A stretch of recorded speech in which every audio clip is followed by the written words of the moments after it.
മിശിഹായിൽ പ്രിയമുള്ള സഹോദരി സഹോദരന്മാരെ, പ്രിയമക്കളെ, ഈ പ്രഭാതത്തിൽ യെശയ്യാ 40:29,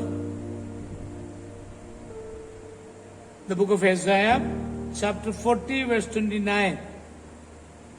തളർന്നവന് കർത്താവ് ബലം നൽകുന്നു, ദുർബലന് ശക്തി പകരുകയും ചെയ്യും. ഭൂമിയിൽ ജീവിച്ച 70 കൊല്ലവും പാപമാർഗത്തിൽ ജീവിച്ച ഒരു വ്യക്തി മരിക്കാറായി. അപ്പോൾ അയാൾ താൻ ഭൂമിയിൽ നയിച്ച ദുഷിച്ച ജീവിതത്തെക്കുറിച്ച് ചിന്തിച്ചു. മനസ്തപിച്ച് അയാൾ കണ്ണീർ വാർത്തു. ദൈവം തന്നെ സ്വീകരിക്കും എന്ന ഉത്തമ ബോധ്യത്തോടെ അയാൾ മരിച്ചു. അയാളുടെ ആത്മാവ് സ്വർഗരാജ്യത്തിലെത്തി. അവിടെ വാതിൽ പൂട്ടിക്കിടന്നിരുന്നു.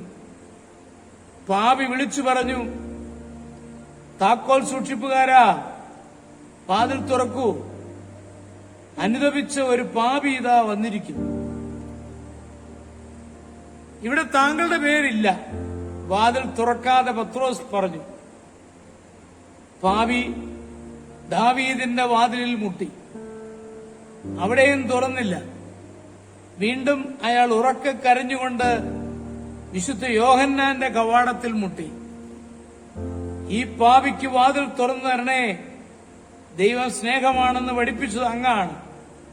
സ്നേഹത്തെക്കുറിച്ച് ഏറ്റവും കൂടുതൽ ജ്ഞാനം നൽകിയത് അങ്ങാണ്. അയാൾ അങ്ങനെ കരഞ്ഞുകൊണ്ടിരിക്കുമ്പോൾ യോഹന്നാൻ വാതിൽ തുറന്നു. അയാളെ ഗാഠമായി ആലിംഗനം ചെയ്തു അകത്തേക്ക് കൂട്ടിക്കൊണ്ടുപോയി. വിശുദ്ധ മദർ തെരേസ പറയുന്നുണ്ട്, ദൈവത്തിനും നമുക്കുമിടയിൽ പാപം നിലനിൽക്കുമ്പോൾ ദൈവത്തിന് നമുക്കിടയിൽ പ്രവർത്തിക്കാനോ നമുക്ക് ശക്തി പകരാനോ സാധിക്കുകയില്ല. എന്നാൽ ദൈവത്തിങ്കിലേക്ക് തിരിയുന്ന ഒരു വ്യക്തിക്ക് ശക്തി കൊടുക്കുന്നവനാണ് ദൈവം.